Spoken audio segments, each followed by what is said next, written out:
하나님 말씀 함께 보도록 하겠습니다. 시편 51편 9절부터 12절까지 말씀입니다. 시편 51편 9절부터 12절까지 말씀, 우리 다 같이 한 목소리로 말씀 함께 보도록 하겠습니다. 주의 얼굴을 내 죄에서 돌이키시고 내 모든 죄악을 지워주소서. 하나님이여, 내 속에 정한 마음을 창조하시고 내 안에 정직한 영을 새롭게 하소서. 나를 주 앞에서 쫓아내지 마시며 주의 성령을 내게서 거두지 마소서. 주의 구원의 즐거움을 내게 회복시켜 주시고 자원하는 심령을 주사 나를 붙드소서. 아멘. 오늘 이 시간에는 죄와 피 흘리기까지 싸워야 한다라는 말씀 제목 가지고 함께 말씀 나누고 또 함께 기도하기를 원합니다. 우리가 지난 시간에 이제 자범죄에 대한 자범죄의 산 역시 우리가 무너뜨려야 될 산이라고 말씀을 드렸는데, 성경에서 원죄와 자범죄의 문제를 가장 정확하게 집약해 놓은 곳이 있는데, 그것이 뭐냐면 바로 십계명입니다. 십계명은 하나님과 우리 사이의 그 원죄 문제를 1계명부터 4계명까지를 통해서 해결하고, 그렇게 원죄의 문제를 해결받은 사람이 5계명부터 10계명까지를 지키면서 자범죄에 빠지지 않게 하는 굉장히 하나님이 주신 계명이니 오죽 특별하겠습니까마는 그래도 정말 특별한 계명, 위대한 계명이 바로 이 십계명인 거예요.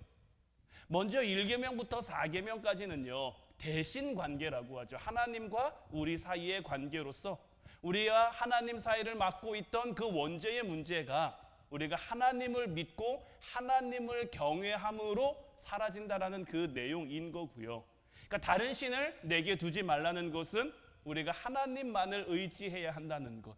우리가 세상을 살아가다 보면 하나님을 의지한다고 하지만 의외로 하나님 아닌 것들을 의지할 때가 많아요. 다른 사람을 의지한다든지 물질을 의지한다든지 건강을 의지한다든지 이런 것을 의지하는 그런 마음이 우리에게 큰데, 그런 것보다 먼저 하나님을 의지해야 된다는 것.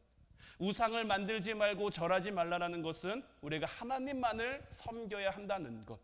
하나님의 이름을 망령되이 부르지 말라는 것은 우리가 하나님을 경외해야 하는 것. 때로는 하나님이 우리에게 너무 아무것도 아닌 그런 존재처럼, 하나님은 우리를 향해 너무 애달파 계시는데 우리가 어떻게든 하나님의 자녀의 모습을 회복해 원죄의 산을 무너뜨리고 자범죄의 산을 무너뜨리고 하나님 능력 가운데 살기를 우리가 바란다고 하지만 우리보다 하나님이 더 바라고 계신단 말이에요. 그 하나님의 이름을 망령되이 여기지 않도록 만들어가는 것, 이것이 하나님을 경외하는 것이고 이것이 우리에게 있어야 되는 것이고, 안식일을 지키라고 하는 것은 우리가 오직 하나님만을 예배해야 한다는 것.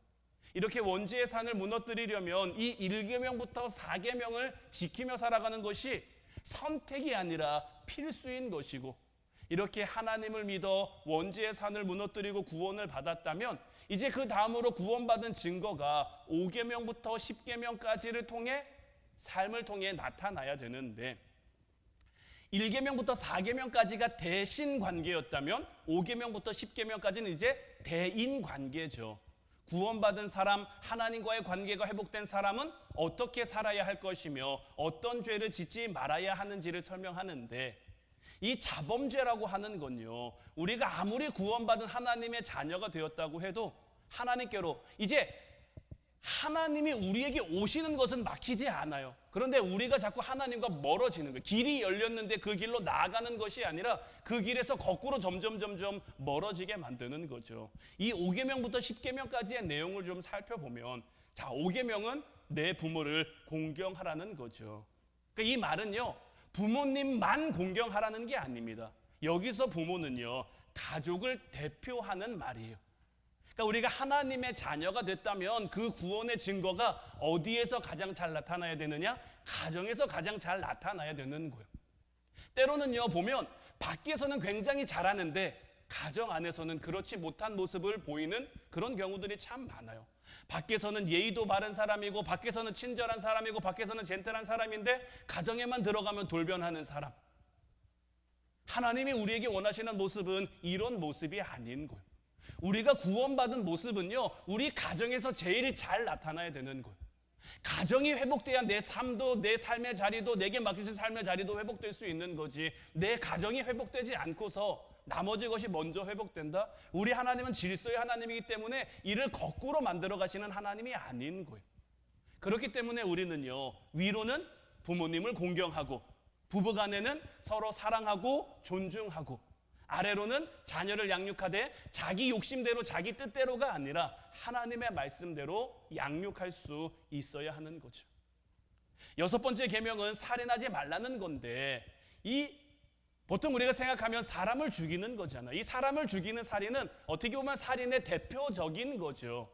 그런데 10계명에서 말하는 이 살인은요, 칼이나 흉기를 들고 사람을 죽이는 데서 끝나는 것이 아니라, 예수님이 산상수훈을 통해서도 말씀하셨듯이 마음으로도 사람을 미워하고 죽이면 그것이 우리에게 죄가 된다라고 말씀하셨던 것처럼, 하나님을 통해 지음받은 모든 생명이 다 귀하다라는 것을 우리가 깨달으며, 한낱 미물에 불과한 것들이라고 할지라도 하나님이 그것들을 지으신 거잖아요. 그 모든 것들을 우리는 귀하게 여기며 살아갈 수 있어야 하는 거예요. 일곱 번째 계명은 간음하지 말라는 건데, 이 간음 역시 육체의 간음뿐만 아니라 마음의 간음. 예수님이 말씀하셨잖아요. 마음으로 음욕을 품으면 이미 간음을 한 거다. 그러니 우리는 겉으로 드러나는 그런 행위에 그런 어떤 음란함이나 음욕뿐만 아니라 우리 마음의 문제도 해결할 수 있어야 하는 것이고, 여덟 번째 계명은 도둑질하지 말라는 건데, 이 도둑질하지 말라는 것은 남의 것을 훔치는 것은 물론이고, 남의 수고를 내 수고인 것처럼 돌리는 것, 다른 사람들이 받아야 할 인정과 칭찬을 내 것으로 돌리는 그런 것들, 이 모든 것들을 포함한 것이 되는 거고요. 아홉 번째 계명 거짓말하지 말라는 것은, 사람들에게 하루에 몇 번씩 거짓말하냐고 물어보면 여러분들은 뭐라고 대답하시겠습니까? 여러분들은 하루에 거짓말을 몇 번쯤 하시는 것 같습니까? 많은 사람들이 대부분 한두 번쯤이 아닐까요? 라고 대답하기도 하고, 또 꽤 많은 사람들이 저는 거짓말을 하지 않아요 라고 이야기를 한다라고 해요. 근데 1997년에 미국 캘리포니아 대학에서 사람이 하루에 몇 번이나 거짓말을 할까? 이것을 실험합니다. 대상자들의 몸에 소형 마이크를 부착시켜 놓고 한 일주일 정도를 살게 한 거죠. 왜냐하면 하루 이렇게 달아놓으면 마이크 달려있는 게 의식돼가지고 의도적으로 거짓말을, 내가 원래 내 모습이 아닌데 꾸며진 내 모습이 나타날 수도 있잖아요. 그래서 잘 인식되지 않을 만큼의 작은 소형 마이크를 부착해놓고 이 사람들이 일주일 동안 사는 그런 모습을 관찰한 거죠. 그리고 그 녹음된 것을 분석했더니 평균적으로 몇 번이나 거짓말했을 것 같으세요? 하루에 대략 200번 정도랍니다. 그러니까 이 200점 정도면요, 평균 8분에 한 번씩 거짓말을 한다라는 거예요. 근데 이 거짓말이 비단 남을 속이는 거짓말뿐만 아니라 좋은 뜻으로 얘기해 주는 거 있잖아요. 그런 하얀 거짓말들까지 다 포함한 이런 거짓도. 근데 물론 좋은 의도로 한 거짓일 수 있지만, 그러니까 우리는 늘 이 거짓말하지 말라는 계명을 통해서는 뭐냐면요, 이 거짓을 경계하며 살아야 하는 거예요. 이 거짓말도요, 한 번, 두 번이 어렵지요. 우리 입에 붙기 시작하면요, 밥 먹듯이 그냥 숨 쉬듯이 나오는 것이 이 거짓이기 때문에 우리는 늘 이 거짓을 경계하며 살아야 되는 것이고, 마지막 10번째 계명은요, 내 이웃의 소유를 탐내지 말라라고 되어 있는데, 혹시 여러분들은 이런 궁금증 가져본 적 있지 않으세요? 8계명을 보면 도둑질하지 말라고 했잖아요. 도둑질이 뭡니까? 남의 것을 내 것으로 하는 것. 근데 10번째 계명도 내 이웃의 소유를 탐내지 말라는 건 역시도 약간 비슷해 보이는 그런 경향이 있단 말이에요. 그런데 왜 이 두 비슷해 보이는 계명을 하나님은 우리에게 주셨을까? 그러니까 이 두 계명이 비슷해 보이는 건 사실이지만 이 둘은 서로 다른 계명이고요. 10계명이 위대한 건 이 마지막 계명을 품고 있기 때문인 거예요. 그러니까 제가 지금 풀어서 여러분들에게 설명드리는 것은 우리의 마음적인 부분까지 다 설명을 드리지만, 하나님이 처음 이스라엘 백성들에게 이 10가지 계명을 주셨을 때는요, 오직 행위였어요. 행위. 그래서 구약은 율법의 행위로 구원을 받는다라고 이야기를 하잖아요. 내가 구원받은 백성의 증표로 하나님은 할례 받을 것을 명하셨어요. 그럼 내 마음이 어떻든지 간에요, 할례 받으면 구원받은 백성이 되는 거였단 말이에요. 내 마음이 어떻든지 간에 하나님 앞에 번제 드리고 소제 드리고 속죄제 드리고 이렇게 드리면요, 내 죄가 대속되는 거였단 말이에요.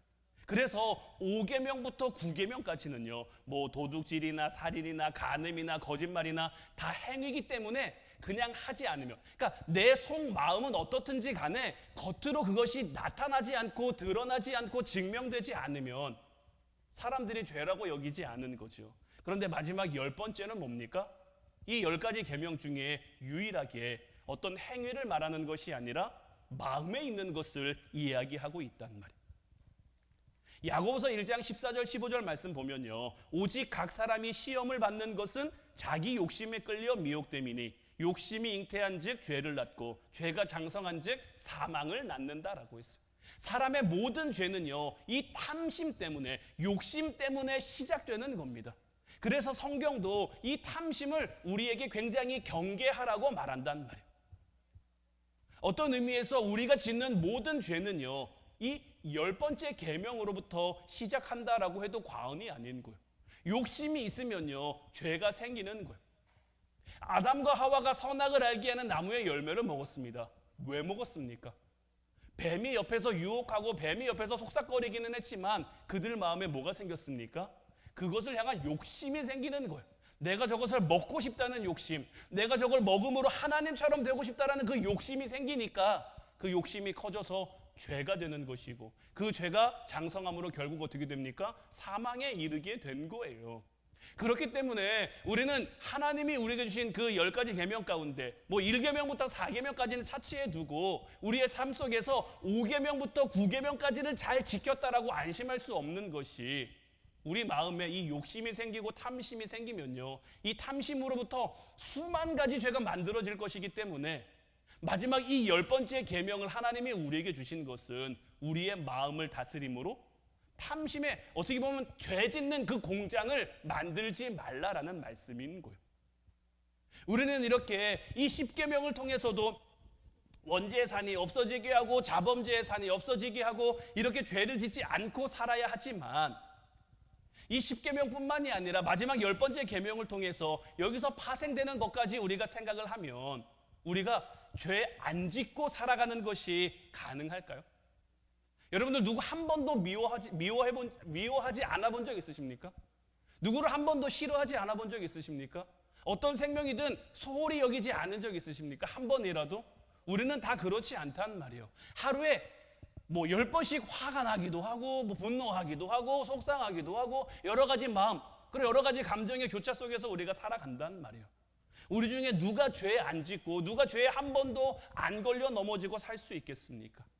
그러나 우리가 이런 자범죄에 걸려 넘어지더라도 우리는 하나님이 우리에게 주신 이 말씀, 이 10계명을 지키기 위해 끝까지 포기하지 말고 싸워야 하는 거예요.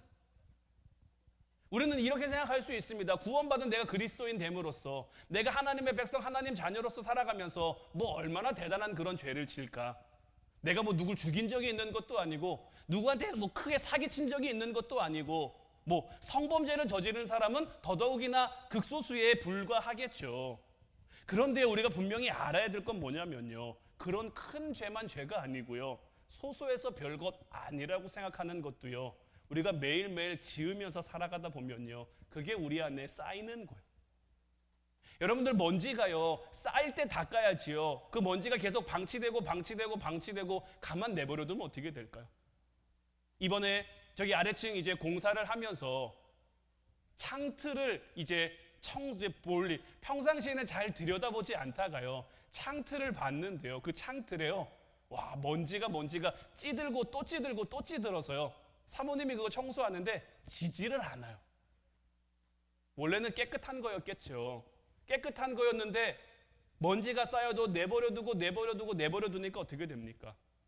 닦이지 않는 그런 더러움이 돼버리고 맞는 거예요. 그리고 우리가요, 내가 별로 죄를 짓지 않고 살아가지라고 생각하는 건요, 내가 죄를 짓지 않아서가 아니고요, 십자가와 멀어졌기 때문인 거예요.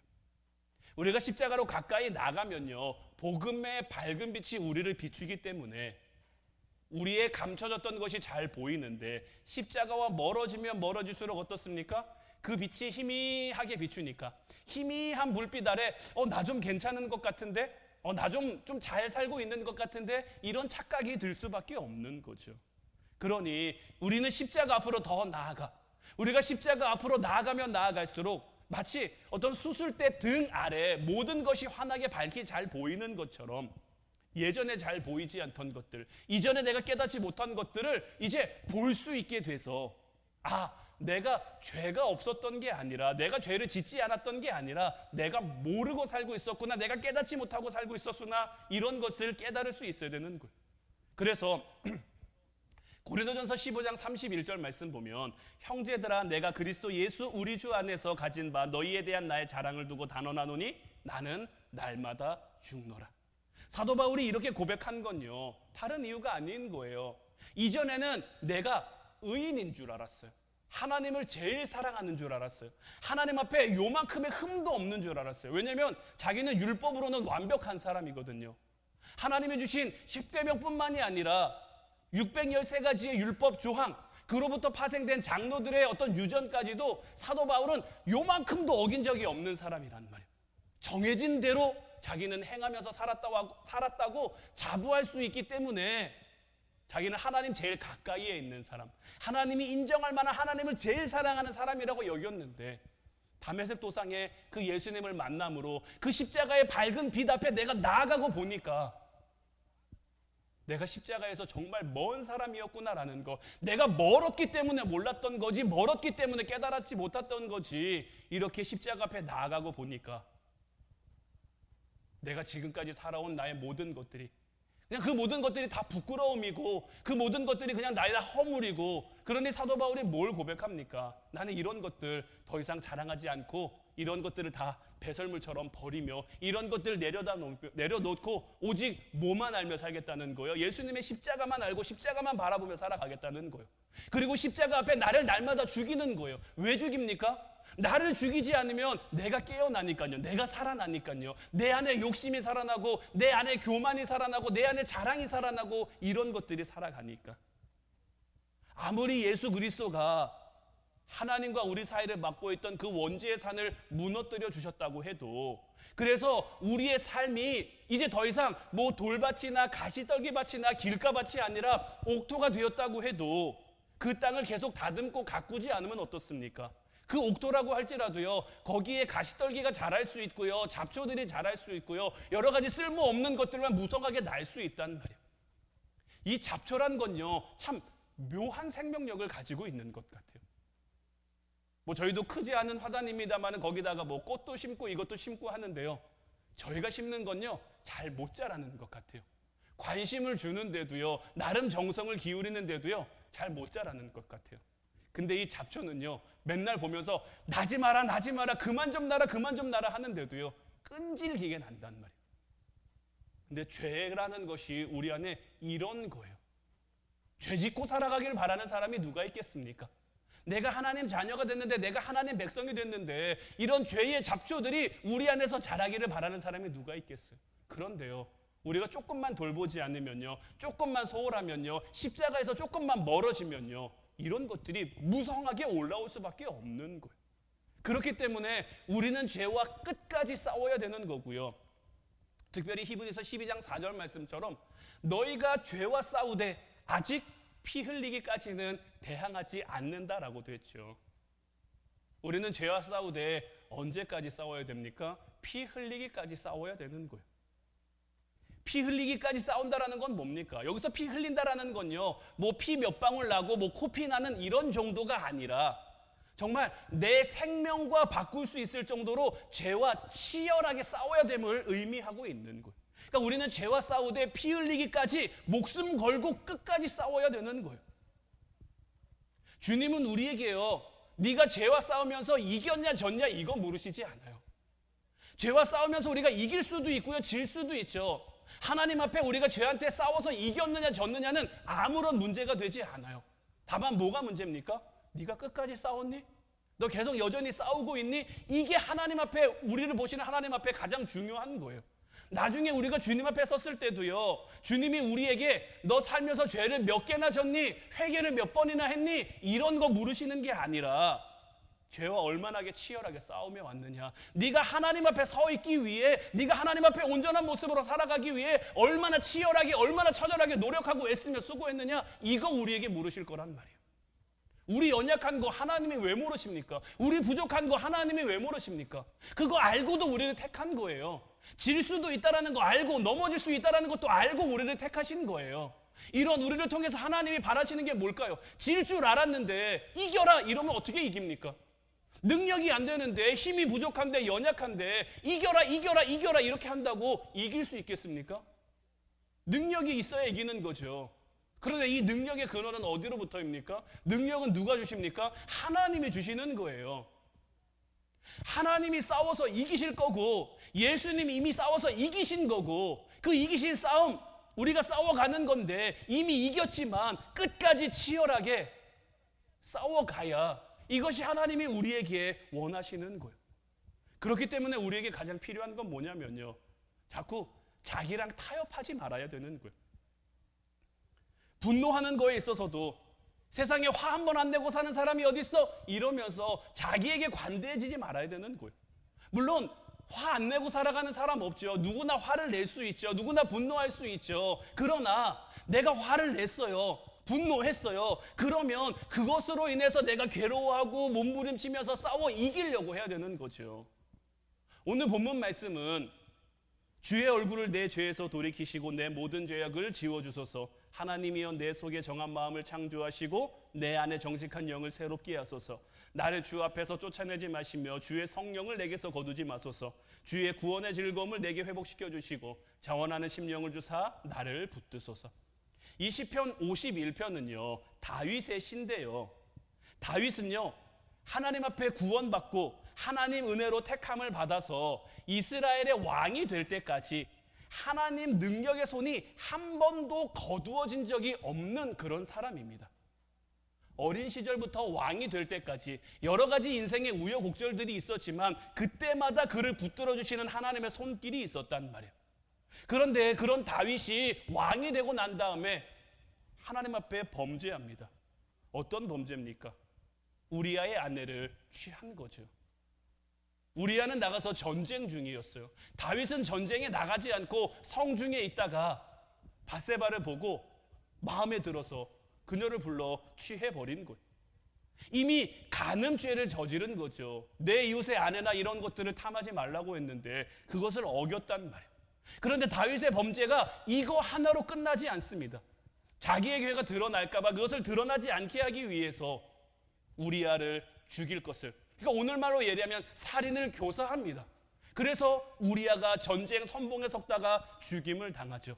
그 사람들을 속이기 위한 거짓말까지.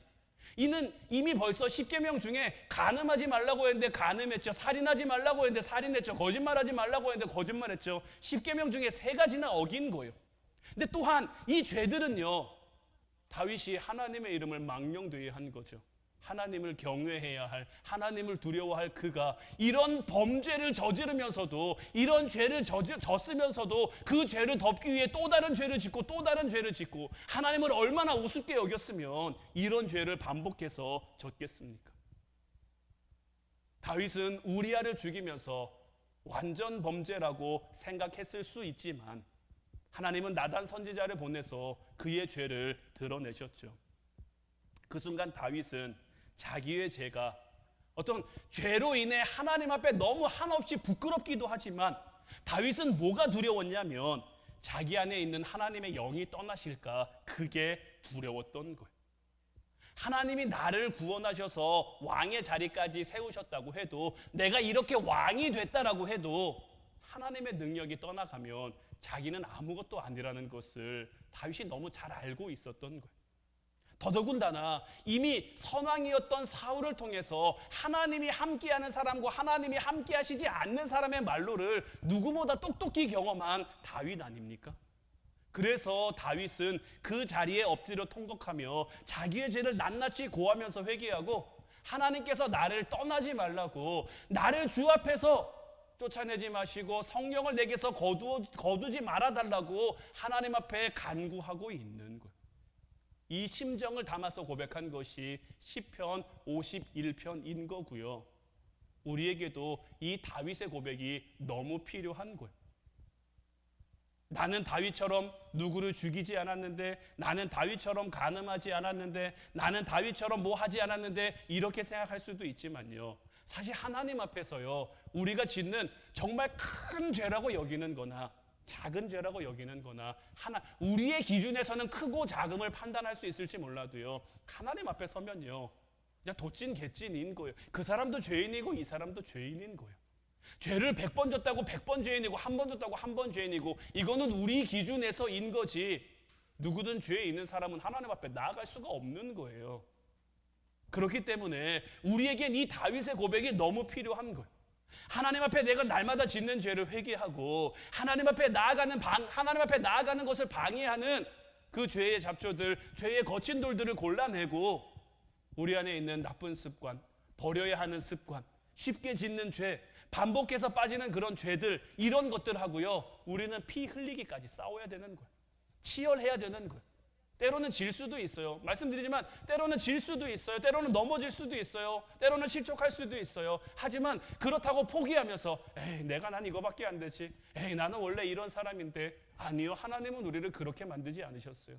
하나님은 여러분들 한 사람 한 사람을 지으실 때 누구보다 귀하고, 누구보다 존귀하고, 누구보다 소중하고, 누구보다 아름답고, 누구보다 복되게 만드셨단 말이에요. 그런 하나님의 작품을 스스로 폄훼하는 것도 하나님 앞에 굉장히 교만한 것이고 큰 죄라는 것을 우리는 잊지 말아야 하는 거예요.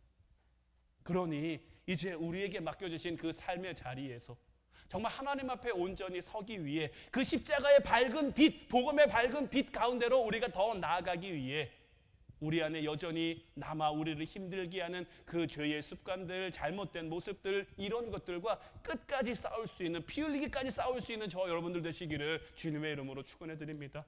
이제 오늘 우리가 함께 기도할 때 하나님께서는 이미 예수 그리스도를 통해서 하나님과 우리 사이를 막고 있던 원죄의 산은 해결해 주셨고, 이제 나머지 자범죄의 산, 하나님과 멀어져 있는 우리를 다시 하나님이 붙들어 주시고 끌어 주셔서 하나님께로 나아가 그 십자가의 은혜, 하나님 주시는 그 사랑을 다시금 맛보게 하실 줄로 믿어요. 이제 우리 같이 찬양하고 기도하기를 원하는데, 오늘 이 시간에는 죄에서 자유를 얻게 함은 이 찬양 함께 고백하고 기도했으면 좋겠어요. 주님의 보혈이 우리에게 능력이 되는 거예요. 근데 이 보혈은요, 믿는 자에게만 능력이 되는 거예요.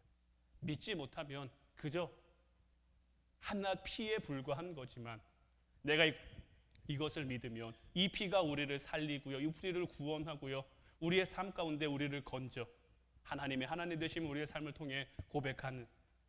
그러니 오늘 우리가 기도할 때, 하나님 주님의 보혈로 나를 다시금 깨끗하게 씻어주시오. 원죄의 산이 무너져 하나님 앞에 나아가는 우리들, 자범죄의 산이 무너져 하나님 앞에 나아가는 우리들 되게 없어서 우리 찬양하고 같이 기도하도록 하겠습니다.